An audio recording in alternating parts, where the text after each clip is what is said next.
The winter of 1805 marked Napoleon Bonaparte's greatest triumph, a moment that would echo through the corridors of European history for generations to come.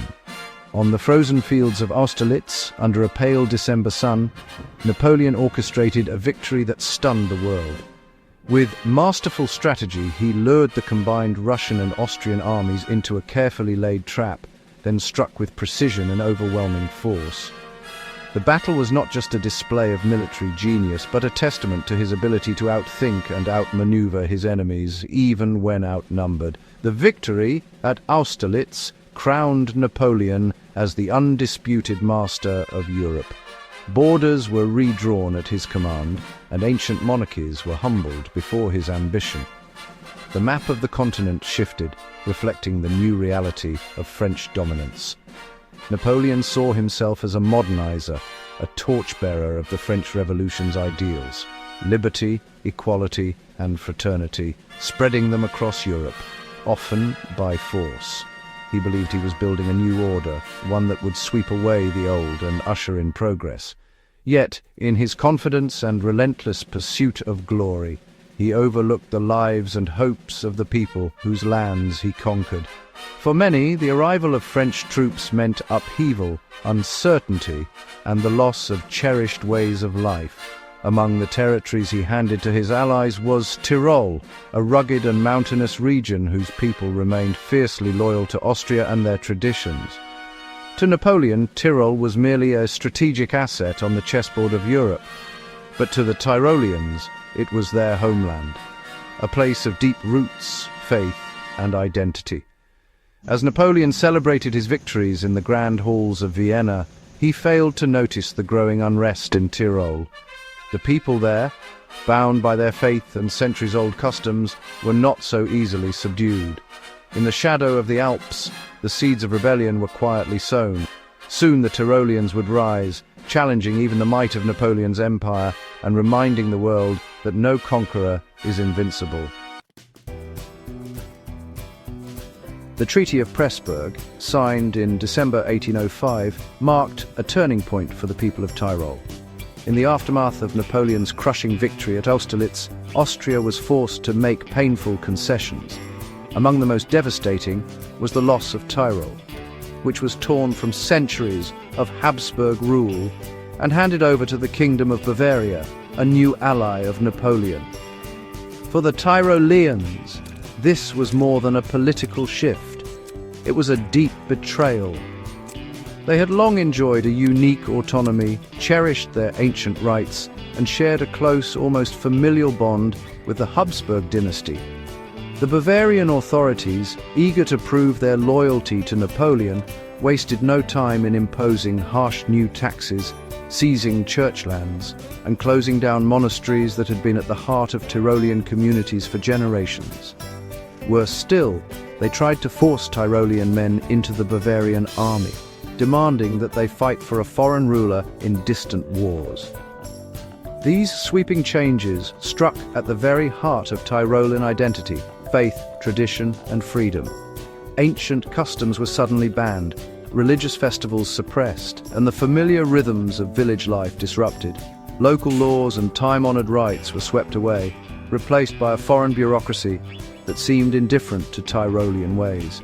The Tyroleans felt their entire way of life was under attack, their culture and traditions threatened with erasure by outsiders who neither understood nor respected them.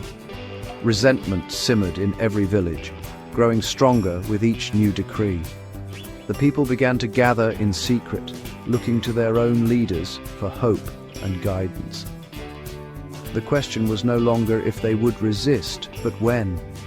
The spirit of rebellion was alive, waiting for the right moment to ignite. All they needed was a leader, someone who could unite their anger and sorrow and transform it into determined action. In the mountain village of Passayer, innkeeper Andreas Hofer became the voice of Tyrolean resistance. Hofer was no nobleman, just a cattle dealer and militia captain, respected for his honesty and deep faith. His inn was a hub for news and secret meetings, and he knew every path and pass in the region. Hofer listened to his neighbors' grievances, weighing the risks of rebellion. He traveled secretly to Vienna, seeking support from the Austrian court. The Austrians offered encouragement but little else. Their promises were vague. Hofer returned home, burdened but resolute. For him, defending Tyrol was a sacred duty. He chose to fight, knowing the odds were against him. The innkeeper was about to lead a peasant army against Napoleon's empire. Hofer and his closest allies, including the fearless Joseph Speckbacher and the fiery Friar Haspinger, worked tirelessly to build a secret network of rebels across Tyrol. They met in hidden rooms, trusting only the most loyal friends, and risked everything to keep their plans from enemy eyes. Messages traveled in code, passed from hand to hand, and the signal for uprising was as subtle as sawdust drifting in the River Inn, a sign that could be easily missed by outsiders, but unmistakable to those in the know. In April 1809, as Austria declared war on Napoleon's empire, Tyrol erupted in defiance.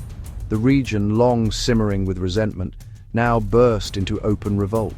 Farmers, hunters, and craftsmen, ordinary people, armed themselves with whatever they could find: old rifles, axes, and even farm tools sharpened for battle.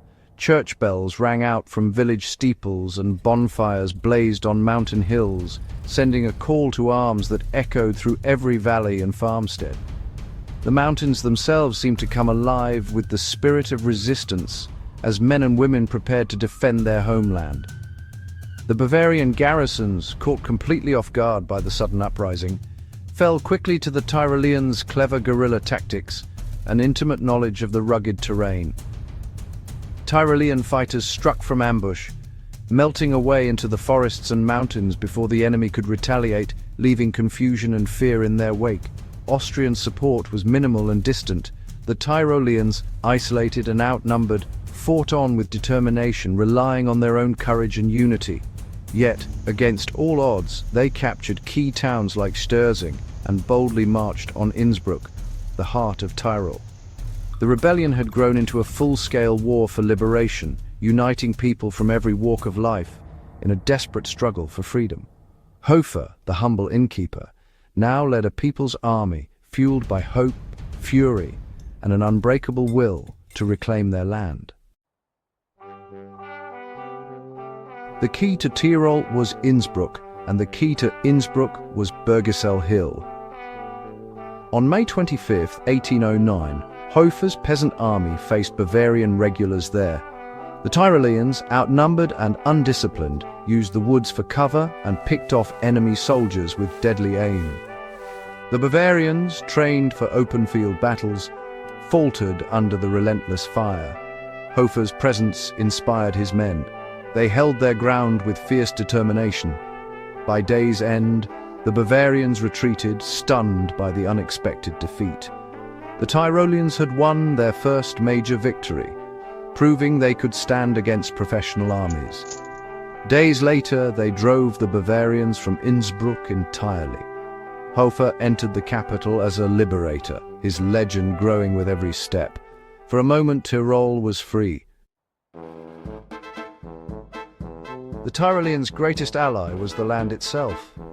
The Alps became a fortress. Jagged peaks, narrow passes, and dense forests turned every advance into a nightmare for invaders. The rebels set deadly traps, triggering avalanches of rocks and logs onto enemy columns. Guerrilla warfare ruled ambushes, blocked supply lines, and constant fear haunted the French and Bavarians. The mountains, once seen by Napoleon as a mere corridor, became a death trap. Tyroleans, outgunned and outnumbered, used their home to devastating effect. The land fought with them, making occupation impossible outside fortified towns. The world saw that a determined people fighting on their own ground could defy even the greatest empire. In summer 1809, Napoleon sent Marshal Lefebvre with a massive force to crush Tyrol. Austria, defeated at Wagram, abandoned the Tyroleans, leaving them to face Napoleon alone. Many urged surrender, but Hofer refused. On August 13th at Bergisel, Tyroleans faced overwhelming odds in a desperate final stand. The battle raged for hours. Hofer's leadership and the rebels' sharpshooting turned the tide. Against all expectations, the Franco-Bavarian army retreated. For a brief moment, Tyrol was free, and Hofer ruled from Innsbruck as de facto leader. He minted coins and governed in the emperor's name, hoping for Austrian aid. But the triumph was fleeting. Napoleon, enraged, prepared a new invasion to end Tyrolean defiance forever. The final reckoning was at hand. In autumn 1809, Napoleon unleashed 50,000 troops on Tyrol. Exhausted and outnumbered, the rebels' resistance collapsed. Hofer fled into the mountains, refusing to abandon his people. Hunted and betrayed by a fellow Tyrolean, he was captured in January 1810. Hofer surrendered peacefully, asking only for his family's safety. Taken to Mantua for trial, he faced Napoleon's wrath. The emperor demanded an example be made. There would be no mercy. The trial was a formality, the verdict, death by firing squad. The rebellion ended not with a battle, but with the capture of its leader. Hofer's path to martyrdom had begun. On February 20, 1810, Andreas Hofer faced execution in Mantua. He refused a blindfold, meeting his fate with courage and a final cry for Tyrol and his emperor. Napoleon had silenced the rebel, but created a martyr. Hofer's story spread across Europe, inspiring songs, poems, and future revolutions. His remains were returned to Innsbruck, and his memory became central to Tyrolean identity. Hofer's uprising showed that ordinary people, fighting for their land and beliefs, could challenge empires. His statue stands on Bergisel, a symbol of courage and resistance. The innkeeper's legacy endures, a timeless reminder that history is shaped by those who refuse to bow to oppression.